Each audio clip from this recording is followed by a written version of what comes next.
Well, I love the fact that you brought that up because I kind of believe that too. It's one of the things that bothers me when sometimes people put up statistics is because, like you said, they're not reading into it. And I think a lot of times we look at like a global concept of black men or a global concept of black women or even a global concept of the black race. And I know I did a video a while back where there was a black man and he was basically saying growing up, black women overlooked him. And I understand exactly where he was coming from because he was a little bit more nerdy. He was a little bit more, reserved. He definitely was not that, playeristic F boy, type of dude. And so basically, as he got older, the women that gave him more attention were white women. And what's funny about it, and I mean, this could actually, I think be almost a topic in itself, but it's Right. almost like when black women, many of them make their choices early on, and then they go after the more F boy type of energy, and they get stuck down that path, and then they don't recognize there's a second group of men that are rising up. And that second group of men don't really rise up until they're in their 20s. And then those men generally make more money, have more influence and do more in their lives, than those F boys that, people want to call Pookie and Ray Ray. Right. So, a lot of black women get themselves caught, and there's a lot of white women that do that too. They get themselves caught in that trap, which I'm constantly telling people. Proverbs 7 Hmm. actually is the scripture that The warns. immoral woman, that one. Well, yeah, I mean, the scripture, evidently, because how the Bible is written for men, Hmm. but you can translate it for women. Absolutely. And when you translate it for women, it pretty much says the same thing. It says a woman is out where she should not be, Roaming the streets. roaming the streets, and she runs into a man who's not doing Mm. the normal things that men do. Mm. But he smells good, he looks good, he offers her, some time. But then it says, it's, based from a woman's perspective, she's walking down a trap Mm. that she doesn't even know she's going down, Mm-hmm. and it will cost her her life. And Mm-hmm. I think the problem is when people see life there, they believe that that is like you're gonna die. But Mm. no, it's not that you're gonna die. What it means is your dreams of your life Mm-hmm. are gonna be destroyed. Mm-hmm. And that's what we're seeing. We're seeing more and more black women get caught in this trap. And then when they turn 30, they're like, I wanted kids, I wanted a marriage, I wanted this and I wanted that, but now it's been destroyed. Mm. And a lot of times it's destroyed by, between the ages of 16 and 23, Mm. by That's men that good. these women should have never touched in the first place. Mm-hmm. But That's it so says it right true. there in Proverbs. And that's one of my honestly frustrations with, I know we're getting all off topic now, but it's No, one of go my ahead. frustrations with a lot of pastors Mm. because I don't see pastors teaching that way. No. I see them teaching these broad topics instead of getting really deep, okay, Mm-hmm. on the real problems that are happening in the black community. But again, that's a Absolutely. whole another thing. So Oh let's no, get we back. could that could be a topic. I have something to say about that. I recently read a book called Soulmates, and Hmm. it's a statistical data book about black people, and it specifically focuses on why religion, faith, Christianity helps when it comes to getting married and staying married. However, I will say with that book, the biggest critique, well, one of the things that they said in that book is that black people are the statistically most religious people in America, Hmm. black women specifically. However, why are black women and black men not getting married? And if they are, why are they not staying married? Because statistically, if you look at it, religious people are more likely to get married and stay married. And when I say religious, not just a cultural religious person, not someone that's a cultural Christian and just says, I believe in God, but they only go to church Easter and Christmas, right? Not Hmm. those people. The people that actually are actively practicing their faith. They're actually actively reading the word in by themselves. They're going to church weekly together as a married couple, and they are praying separately and together. The people that actually are practicing the disciplines of their faith are the ones that have the lowest divorce rates. And so they wanted to understand, how is it that black people are so religious but they're not getting married or staying married? And one of the things that they touched on in this book was that a majority of the topics in the Black church that the pastors talk about has nothing to do with marriage. Black No, I pastors, believe that. Yeah. specifically or statistically, from what this book was saying, are more likely to talk on things like racism. They're more likely to touch on things like politics. They're more likely to touch on things like gender, but they're not specifically touching on marriage, family, the importance of, having children in wedlock, the importance of marriage, the importance of that institution. But no, I mean, I think everything you said right there is, like I say, dead on the money. And see, one of the things I think is, and I've said in a couple of my videos, I just believe that the church, the Black church, because they lean so much on the pastor, and a lot of pastors don't really understand, to me, the steps. You know what I'm saying? Because the first foundation to me is the family, and everything grows from the family. And like, out of Christian Singles Connect, because I don't know, like I said, if you know that, but that's the organization I'm over. And our Christian Singles Connect, a lot of times when I talk to some of the women and men that come out, you'll have a lot of people talking about generational wealth. And, I know they're getting a lot of that from their church. And I'm like, dude, you don't have generational wealth if you don't have generations. And even if you have children, if your children are screwed up, okay, and they have all these problems, how in the world do you think you're going to have generational wealth? Because they're going to squander it, in the first generation. So you have to really be concerned about your children and the direction that they're going. But then you'll Absolutely. have pastors that are sitting there and all they're talking about, like you said, is they're talking about money, they're talking about politics, they're talking about these racial things, but they're not talking about the core. The core still goes back to the family. And it goes back to discipline. It goes back to common sense. If people don't have that, they don't have anything else. No, no. They're going to be bad with money if they don't have common sense. They're going to be bad with all this politics and racism and stuff if they don't have common sense. I mean, if you have, like I say, for instance, a black boy or a black man or whatever you want to call it, because he could be 16, he could be 25, Mm-hmm. excuse me, and he gets pulled over by the cops. Mm-hmm. And you got black boys at 16 or whatever, and they might get out. The cop pulls him over, and he starts cussing at the cop. Why you pull me over, mother? And you do. You got people that do that. You see videos, webcams of people doing this, and it's like a lot of these men are not being taught when you pull it over to the side of the road, you're at the mercy of the dude. So at that point, you do the best you can. You be the nicest you can. You be the kindest you can. And if the guy mistreats you, you hold it up in court. Mm. But see, if you don't have common sense, if you have not been taught discipline, then that right there is missing, from your energy, from your personality. And so now you're basically putting yourself in a situation where you're causing harm to yourself. Mm-hmm. And see, again, that to me is where it starts. You have to start there and then build from that. But Mm-hmm. I feel like a lot of pastors, they just don't do it. No. And And is there a reason why? Is there a reason why Black pastors don't do it? Could it possibly be that single women are more likely to give than married women? Or could it I possibly actually, be that, for example, in the Black church, if we're going to just use the Black church specifically, um, it's more women than men, and sometimes, I'm not saying that this is being done on purpose all the time. I don't know. I'm not going to sit here and say, is this malicious? Is this intentional? But it is mhm. interesting to me because if we are people of God and if we are people that's going over, the Bible and all that stuff, we should have way more marriages in our churches. We should have way more intact families. We should have way more children that are mentally stable. We should be prosperous, as you said, financially and everything else. You could skip all of that talk about prosperity if you focused on marriage, because statistically, married people are financially better than single people. So you can skip all of that if you just focus on the first institution, which was marriage, which was Adam and Eve coming together.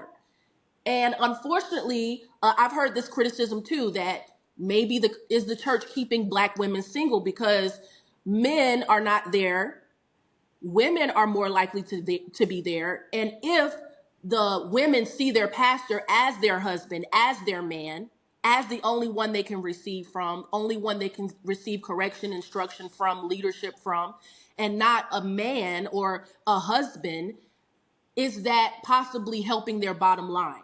These are just some questions that I've heard people ask and talk about.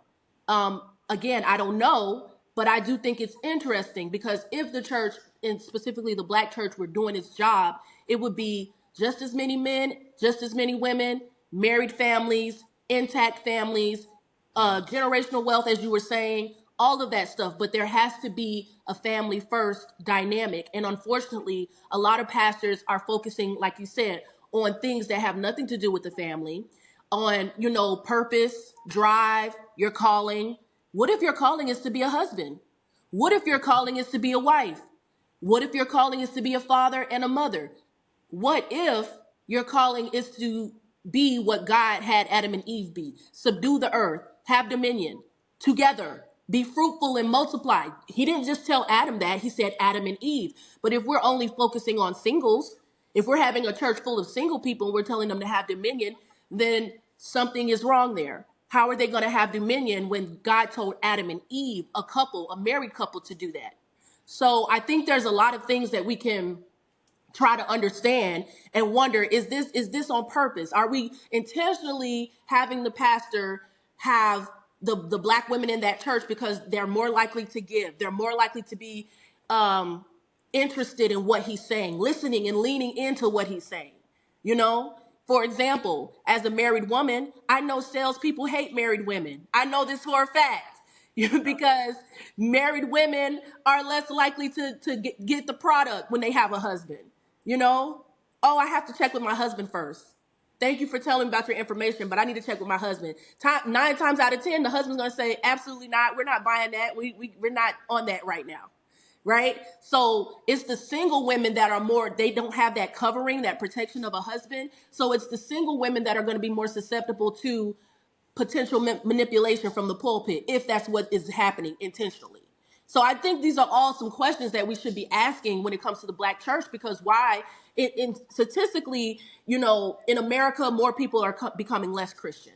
That's all people. However, the black church is really the only institution in America that the numbers of male to female are lower, than anywhere else. It's low. A lot of churches, mainline churches or Protestant churches or charismatic, whatever, like a lot of churches are experiencing a decline with men. A lot of churches are experiencing that decline, but the black church has like a way bigger, Yeah. chasm of women and men. And it just makes you want to answer all these questions. Why is it? Because if the gospel is being preached, if the word is being preached, there should be way more married couples and more men and more women together. Well, I mean, honestly, I mean, since we're over here and we done got way off the original topic, which is fine, which is fine. I actually think it's a lot of things, to be honest. One of the things that I see, from my perspective, to talk about more about the questions that are Mm-hmm. brought up, is that like if we first of all we look at the fact that a lot of the churches deal with trending topics. Mm.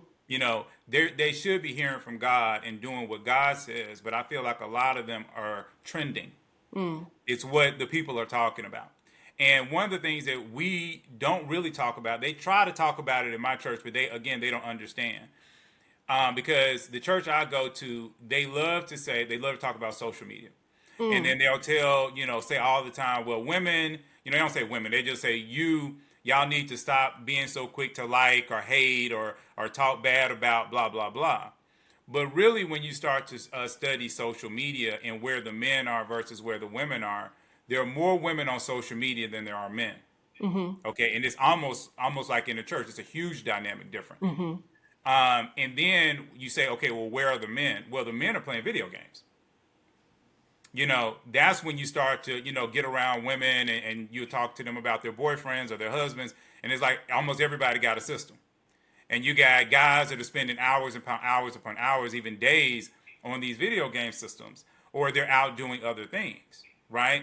So men in general don't necessarily flock to social media like women do. It's a totally different mindset. But because those men that are on video games and stuff like that, they don't cause drama, they're invisible. So the church doesn't talk about them, nobody talks about them. So that's one thing. I think you have that trending topic thing. And then I think you also have the fact, like when we look at people like Steve Harvey, right? and then we look at how he talked to women. And you can kind of see a similar mindset, at least in my opinion, as you do in the church.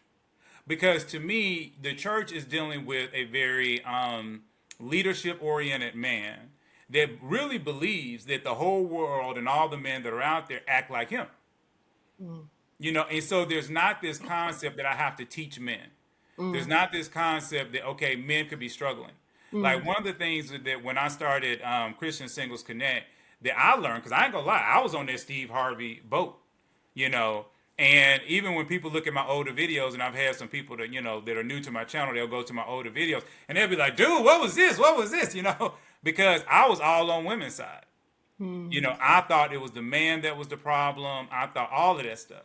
But as I started to interact with people in Christian Singles Connect, I started to see all these really great men that were being overlooked, by women. And I started to see, okay, there's a balance here Mm-hmm. that a lot of people are not talking about. And so Mm-hmm. I believe, for me, and I've kind of said it before, is that you deal with sometimes when you have a pastor and they're not using their power in a way to really create marriage, which is to your point. Mm-hmm. Because a pastor has to understand they have power. They have power over the congregation. Even when your pastor gets up there and they say, look to the left and to the right, they're You're looking literally to the telling left the and the right. congregation to do something. And the Yeah. congregation does it. Like Mm. 80% of the congregation will do it. So if a pastor says all single men that have no, girlfriend or wife or engaged or whatever, stand up. Mm. Ladies, look at these men. Mm-hmm. See, that changes the dynamic. Mm-hmm. But if the pastor is not willing to do that Mm-hmm. because they're so worried about like you say, the next tithe and offering or whatever it is not going to work. And to your point, while there are a lot of single women there, a lot of single women can't afford to pay their full tithe. And really, when you start to look at people that pay the full tithe, that come to the church, okay, it's usually men. Mm. Once the man gets married and he's there, he's going to come to the church more if he's married. Mm-hmm. So most men that are going to be at the church are going to be married. They're going to be Mm-hmm. pushing their families forward. And because you have a woman and a man working together, more than likely, statistically speaking, and we're both into statistics, there's going to be more money. Mm-hmm. So there's more money to pay the tithe. Now, there might not be as much time to actually volunteer in the church. Right. But there should be more money technically Mm-hmm. if you can get the men to marry the women. Mm. Absolutely. I absolutely agree with that. And one of the things I think the church, I don't like making, I won't say that because I don't want to say general, like broad statements, but there are some parts of the church that have dropped the ball when it comes to the family because, and also we just have to understand the time that we're living in. We're living in a very individualistic society. Everything is about self. Everything is about what you can do to better your life, what you can do to push your dreams forward, how I can do this, how I can do that, and not thinking about connecting and coming together with someone in marriage because marriage is down for all races, but specifically Black community is the worst. But we're not in a culture that celebrates that anymore like it did in the past. We're not in a place that celebrates that. It's about how can I live my best life, or how can I live my best life by myself, reaching my dreams. And sometimes some of the speeches from the pulpit can be motivational speeches or speeches that's about, let's help you ladies find your purpose, let's help you ladies do this. And I just think men are not, a lot of men are just not interested in that. They're not interested in some of the things that are at some of the sermons that may be specifically targeted towards women only. And I think also the church should have way more marriages. The church should have way more couples coming together. But I just think the sermons and what we're talking about is not meshing with that. It's not aligning with that for it to happen. And I also, and this could be another topic for another day, but I believe that, as you were saying, like you said, I think the church should get more involved in getting people married, getting people to date each other, getting people to see, you know, um, the potential of marriage in somebody. I think that could be, it would be great. You have a lot of churches have single ministries and all of this stuff. I'm not sure specifically what they do in certain ministries or whatever, but it's like, are the people in those ministries getting married at record numbers? You know, are we having the same people in the singles ministry for years and years and years and years, and nothing is happening? They're not getting married. Why? Well, at that point, what is the single ministry for? Is it to help them get married, or is it just help them to have something to do, so they don't feel left out from the married couples possibly in the church?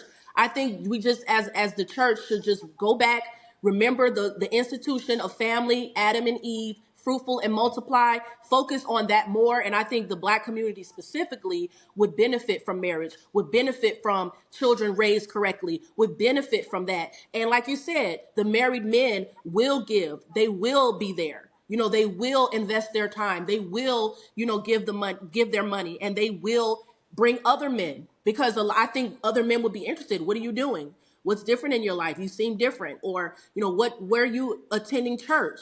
When you see a difference in a man and you see him prospering in a way, I think a lot, and he's prospering marriage wise, children wise, financially.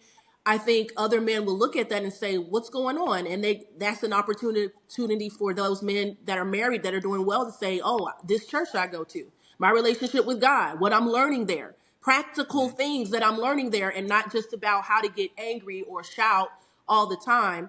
Or when I say get angry, getting angry about what's happening in society, socially, racially, all of that stuff. We're just focusing on that every Sunday. And we're not giving people hope on how we can get married, how we can have stable families, how we can grow personally. Because one thing I know is being married will definitely help you grow. You don't need as much of a therapy program, which I'm not against therapy, but when you are married to someone that is completely different from you, that's God's way of getting you to look in the mirror and say, okay, I need to grow in these areas. And sometimes you won't grow like you will grow in a marriage. So I just think when we consider all of those things, the church should be getting more involved, speaking about marriage, speaking about family relationships, and also getting involved, having date nights, having everybody who's single. We're going to have a get together, and it's a speed dating night. Y'all come, and we're going to give you some rules or whatever to follow, and this is what we want y'all to do. Just getting more involved into getting these women and men married, because I personally believe they want to be married. Specifically the women, they want to be married. But if you're so focused in a culture outside of the church that's saying women be independent and focus on yourself, and then when you go into the church, you don't see any prospects of men because they're barely there, or because the pastor isn't even talking about how you can get married, I just think that's a problem. So I agree with you. I think more needs to be done. The church should be getting more involved. And once the church is more involved, we will see those numbers go up when it comes to Black marriages. Well, here's a quick question. It's a kind of a two-parter Mm-hmm. because you kind of went into there, but I want to see if I can get you to fully go there.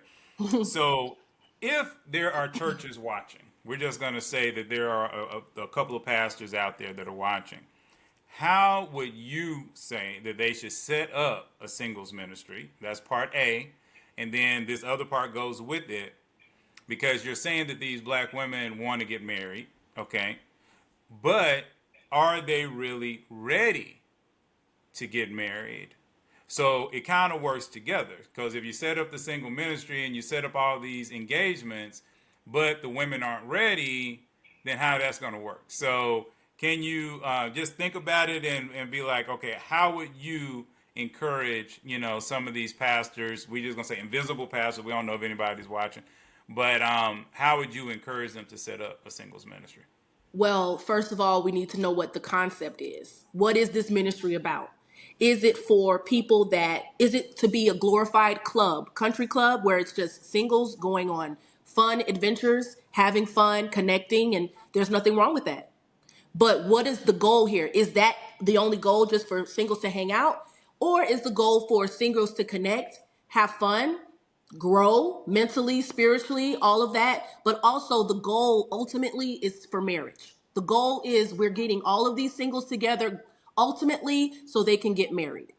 So I think, first of all, deciding what is the single ministry for, because there are people that are just called to singleness.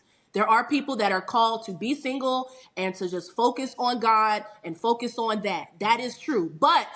But because I'm sure some people are going to say this, I've heard people say, well, why do we always have to focus on marriage in the church? Or what about the singles, blah, blah, blah. First of all, most churches have single ministries, but also be fruitful and multiply, meaning producing children, meaning producing godly offspring. So my thing is, what's the concept of the single ministry? Most people are not called to singleness.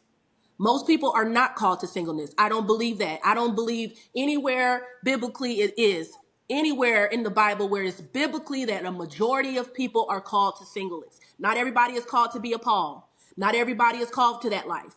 I think a majority, even Paul said, I would rather you be single because then you can focus on the ministry. But if you're burning and if you And most believe, of them are. right? Because look at all the kids in the kids ministries, okay? So, but that's not everyone's calling. Even Paul understood that as a single man, okay? And another reason for that being is, how is the world going to go on? If everyone is called, if a majority of people are called to be single, the world can't go on in the record numbers that it's supposed to, especially not the way God wants it, meaning having children in marriage in wedlock, right? So God's way is for a man and a woman to come together in marriage and then produce offspring and then teach them in the ways of God so that when they're older, they won't depart and they will continue the cycle. They'll continue the cycle, get married, have children, etc., etc. That is how God wants it to be done for a majority of the world, because how are we going to stay populated? How are we going to grow? So stability, I believe, comes through marriage, through family. So Mm-hmm. when it comes to, the singles ministry, is the goal to just be a glorified country club and just have fun? Or is the goal to have fun, do things, but also to get married? We want to get these people married. So identifying that. Then putting a call out. Once you've identified, say you've identified we want to get people married. Then putting a call out and specifically advertising this group is not just a group to play around. This group, you're going to grow, you're going to learn, you're going to, know more about God, you're going to connect with others, but we're going to get you married. We are going to get you married because we want you married. We believe God wants you married and you want to be married too. That's why you're trying to sign up for this group. So also showing and saying, this is what we're for. Once you've already understood the concept of your ministry, this is what we're for. Now we're putting the call out there for all women, all men that desire marriage, that desire God's way. Come to this Mm-hmm. group. We're going to have fun. We're going to have fun activities. We're going to grow spiritually, have Bible studies. We're going to do all of that good stuff, but we're also going to get you married. So that's the next thing. Put it out there, and then have the people come. The people that sign up, they know they're signing up for potentially to get married, because that's their goal. And then I think another thing would be just the mindset, like you were saying. So that's something I focus on my channel a lot. I've come up with this saying that says being a wife is not just a woman married under the law, but she is a mindset. You Mm-hmm. need to have the right mind to be a wife. Just because you are married does not mean you are a wife or a husband, because wifehood comes with serving. Husband, sacrifice, serving. If you are the type of person that is inundated with what the culture says is about be yourself, YOLO, you only live once, it's about you, have fun, you're not ready for marriage. So you need to begin to do the check inside to say, I want to be married. I desire I desire to be married, but like you said, am I ready for marriage? And I Mm-hmm. think a lot of these single ministries can start putting together curriculum and books about marriage, going into the Bible, studying what a Proverbs 31 woman is, what a Titus 2 woman is, studying what God says about a husband, studying about what God says about marriage, being fruitful and multiplying. You can't be fruitful and multiplying being selfish. So Mm-hmm. right there, what are you going to be fruitful and multiply? You can only be fruitful and multiply by producing, meaning putting an effort, doing something, getting something done. Not just by saying, I'm going to be selfish and focus on myself. Well, the marriage is not going to work, because two people focusing on themselves is setting them up for disaster, for divorce, Mm-hmm. right? And I think one of the reasons why divorce in this country in general is so high, or just people aren't getting married or lasting, is because it's about them. It's about, I want to be happy. I want this man or this woman to make me happy. And it's not about sacrifice, right? The Bible says, Paul says that the married woman or husband, their main focus is, I'm paraphrasing, but their main focus is their marriage. That's why he was saying, I'd rather you be single because you can devote yourself to God. But if you're getting married, realize that the main focus of a wife is her husband and vice versa. So the only way you can focus on your husband or you can focus on your wife is by having a selfless mindset. So I think those single ministries, once they've come up with the concept, once they put out the call, this is a group for those who want to get married and grow spiritually. Then they could come up with activities and curriculum and things to do that is going to help people develop the mindset, because it's not enough to just have them go on dates. It's more about, do they have the mindset to not only go on dates, they understand how to vet properly, right? They understand what God says a husband is, what God says a wife is, and then they're able to have the mindset to stay married, to not only get married, but to stay married, right? And I think if more people had that mindset and were taught that, I think marriages will go. Being taught that you're not going to always get your way. Being taught that in marriage, you're not always going to have butterflies. Being taught that you're not always going to have date nights when you want. Being taught that you're not going to always go on vacation when you want, unless you're super rich, maybe. But even then, those couples have their own struggles. So I just think we have to also, being taught that you can't run away at the sign of every problem. Being taught that, oh, so he spoke to you that way or you spoke to him that way. That's unfortunate. How are we going to fix that? Coping skills, de-escalation skills, all of those things that we're teaching in school, or we're teaching in different classes and courses outside of marriage. We need that stuff when it comes to being ready for marriage, having the mindset to be married. Because once you do that, once you understand what it takes mentally to be married, I think more people would be like, first of all, more people might just say, I don't want to be married. Never mind. And that's fine, because I rather people know the truth about marriage, which is great. It's so many benefits. It's great. But happiness comes, people are searching for happiness. I think happiness comes from serving, doing, thinking, not thinking so much about yourself.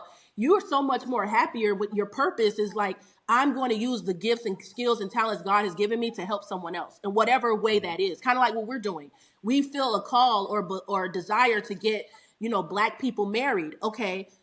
We're using whatever expertise, whatever skills, whatever we have to get that done. So that's what purpose is. And that's basically what I believe, having the mindset as well. So I think those three things can help singles ministries, just being sure about what the purpose of this is and doing what you need to do to get it done. Okay, so let's talk about one more thing. I know time is starting to get away from us, but I did want to lean into this because this is one of the things that I see a lot out here on these YouTube spaces. See, like, you're a teacher and I'm a teacher, and we lean a little bit more into stats and different things like that. And you have different areas. So you have your preacher, you have your prophet, you have your teachers, right? And so one of the things that I've learned, or I've kind of noticed, I should say, is it seems like a lot of the women, and this is not all, but it seems like a lot of women lean towards hope, and they lean away from teaching. And so as a woman and having friends and different things like that, can you speak a little bit on that? Why would a woman, like I say, bypass your channel and just go to a channel where a woman is standing there? Girl, I'm just letting you know, God said that your husband's coming. All you have to do is just stay on your knees and you just keep praying, girl. And I'm telling you, he's coming. Versus, when they come out to you, you might give them a little bit more meat, that they have to chew on. So why do you think that there is a move for a lot of women to lean more towards hope than the actual teaching that will actually get them where they're trying to go? Right. Well, I think hope is great. I think hope is biblical. Jesus is the great hope, right? There's hope is good, but faith without works is dead. So if you're only leaning into hope and you are a believer, you're out of order, because you need to have a process to that hope. It's like when someone gets a prophetic word and they're saying, you're going to be a multimillionaire, and everyone's excited. Yes, I'm going to be a multimillionaire. That's great. I'm excited. Woo! Thank you, Jesus. Okay, but you're going to have to do some things to get your life to a certain way to get it to happen. God will Mm-hmm. do his job, but you have to do your job. It's like some women that's, "Oh, I'm just waiting for my husband to find me. He who finds a wife finds a good thing. I'm waiting for my husband." Okay, but your husband's not going to find you if you're in the house every day. Your husband's not going to find you if you're only visiting certain platforms. Okay, say dating online is a thing, but if you're only on certain platforms that have nothing to do with connecting with men, you're in platforms where men aren't. You know, maybe Mm-hmm. you need to learn how to play some games so you can interact with men that do play games. I don't know, but yeah, I think it's strange. I think another reason is just people don't want to do the work. They don't want to go through the process. It's a lot easier to say just pray and believe, but belief is action. Faith is action. That's why it says faith without works is dead. Faith is believing God will do it, but also it's an action too. It's like, okay, I'm going to pray. God, I want to lose weight. I want to lose weight. Okay, you prayed and you asked God to do it. He will do it, but he's also giving you the tools to help you as well. And you have to take a hold of that. One thing I'm learning about God, specifically more in this season of my life, is a partnership. A relationship, a marriage is a partnership. You do your part, they do theirs. So God will do it if that's what he's desired for you, but you have to also do it as well. You got to get on the treadmill. You got to go walking. You got to go to the gym. You got to lift weights. You got to eat better. You got to do those things. You can't just wake up and just be like supernatural weight loss, supernatural weight loss. No, maybe that's happened, but for most people, it's not. You have to do your part, and it's not easy. I've been on a weight loss journey for myself. Before I was pregnant, I lost 20 pounds. Good. Awesome. Got pregnant. I didn't have the best pregnancy. I was sick and lost some more weight. Had the baby, lost even more weight because it was a stressful situation for a while. And then after that, gained weight because I'm Mm-hmm. like, oh, I get to eat. So I'm going to eat. Yes, I can eat. I can eat now. So I'm going to eat, eat, eat. And then you get back into this place like, oh man, I've gained weight. Oh no, what do I do? No, the progress. Okay, well now I have to think about it. God, please help me. Help me. I'm gonna reach out to God. I'm gonna pray. I'm gonna ask for the grace. I'm gonna ask for the mercy. I'm gonna ask for all that. But now I'm asking for the strategy. But when you ask him for those things, understand that there's something that you have to do as well. And so hope is great, but I think selling women hope and not selling them, like you said, the meat, selling them what they need to do is tragic. It's tragic, honestly. And it's not fair because it's not right because you're not telling the truth. You're telling these women that a man is just going to magically show up on their door, that don't go anywhere, that never go outside the house, that never go on spaces where men are, that are not putting themselves out there. How? How? And so, yes, faith without works is dead. I do think women, we just want to hear good stuff. We have itching ears sometimes. We're more like, if it sounds good, then I'm in it. That's why we're so quickly to buy things. Oh, it looks good. That sounds good. Okay, I looked at some reviews. Looks good. Let me go and get it. We're like that. It looks good, it sounds good, but when we actually see what it takes to get done, it's a problem. And I have a story about this, and I actually posted this on my channel. I'm a part of this group online, and the lady in the group posted anonymously something. This lady asked, to all the married women in this group, I need your advice. I need your help. And I'm paraphrasing, but basically she was saying, I'm almost 40 years old. I've been in bad relationships, but I still desire marriage. I still desire marriage. What would you tell me as married women on how I can get married, on how I can get to where I want to be? I want to be married. I've had bad relationships, but I would really like the married women in this group to tell me what to. So that was the question. And I go Mm-hmm. through the thread and I'm just disappointed. I'm going through the thread and I'm just so disgusted Oh, what happened? because I am disappointed. And I'm going to tell you why I was disappointed. This was a Christian group as well. Mm-hmm. But and this happens a lot in Christian circles too. Every married woman, not one was different. Every married woman, just pray about it. Wait, pray, wait, pray, wait, pray, pray, wait. Be patient. It's coming. Just wait and pray and wait and pray and wait. And I'm just like, what? I was so upset because this is the problem. And this happens in church too. Oh Oh, you yeah. having a problem? Just pray about it, girl. Just pray about it, sir. God will come through. You just gotta believe. And it's just like, okay, that's great, but there's some things that need to be done. Now, I don't know who that lady was. I'm sure if she, if I got a chance to speak to her, maybe we can unpack, why she's not married, why the relationships didn't work in the past. There are, but she was just asking for general advice from women. And that's all I'm gonna give you is general advice from women, just what you told me, okay? So I was so upset. So I just told her, first of all, I didn't address those women because I didn't want to be rude, but I was just Mm-hmm. like, I feel like I gave her practical stuff. I said, you know what? I'm going to give you practical stuff. I'm not going to tell you about praying, waiting, all that stuff. Everyone's already done that. I'm just going to tell you, how about we start figuring out why we're having these issues? Okay, where is this coming from? What happened? What did we learn in those previous relationships? Let's also start training our mind. You want to be married, so let's train our mind for that. Let's start reading books about marriage. Let's start attending conferences about marriage. Let's start going to events about marriage. Let's start watching content about marriage. Then let's start getting out there. Once you've done that, let's go out there and put yourself in places where a man will see you. Where are the men that you want? Where would they be? Where are they going? Let's get ourselves out there and let's make sure we look presentable. Make sure we have a nice attitude. That kind of stuff. So I kind of focused on that. And I also gave her a book about it's a book called Why it's a book that came out in 2003. It said Why Some Men Marry Women and Others Don't.